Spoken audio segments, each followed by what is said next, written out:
Es instalar un regulador de presión de agua y no sabes cómo hacerlo. Ahora te voy a explicar paso a paso cómo puedes instalar esto si es que tenés mucha presión en tu casa y estás teniendo problemas que las mangueras se revientan y eso.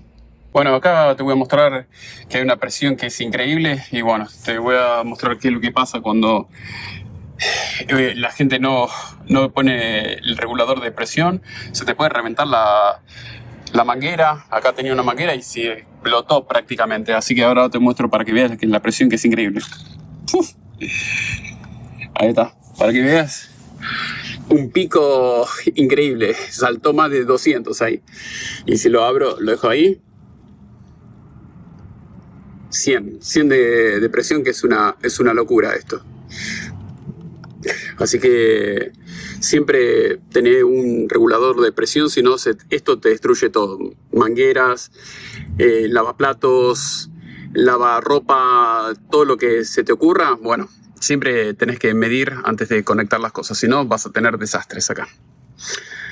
Lo primero que tenés que hacer es cerrar acá, sacar la tapa, sabéis, cavas un pozo, vamos a poner una tapa acá y voy a cortar el caño ahí y voy a poner el medidor de presión acá. Entonces no voy a tener problemas, porque acá el problema que tenés o que hay en esta casa es que hay un regulador de presión adentro, pero no para las canillas o los grifos que ves ahí afuera. Entonces eso hay que poner el regulador de presión acá y ahí tenés todo controlado y no tenés que andar haciendo ninguna locura.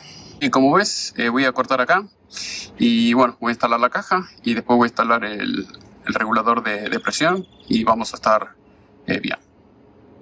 Bueno, ya tengo en la playlist mía, tengo un montón de videos acá sobre plomería, si querés ir y podés verlo, pero bueno, acá tengo la herramienta esta que está bárbara, que es para poder cortar los caños. Antes de cortar el caño, lo que te recomiendo es que abras todos los grifos, todas las canillas que tengas ahí en tu casa, así no tenés presión de agua dando vuelta y vas a tener menos agua ahí en este lugar donde vas a estar trabajando. Después, ahora te voy a mostrar cómo voy a ir agregando el resto de las cosas, así que es fácil.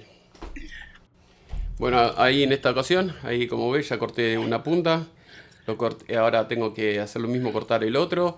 Y el caño te va a quedar súper atrapado ahí. Así que cuando corta es 1 milímetro. Ahí después lo golpeas ahí con algo y ahí lo puedes sacar fácilmente.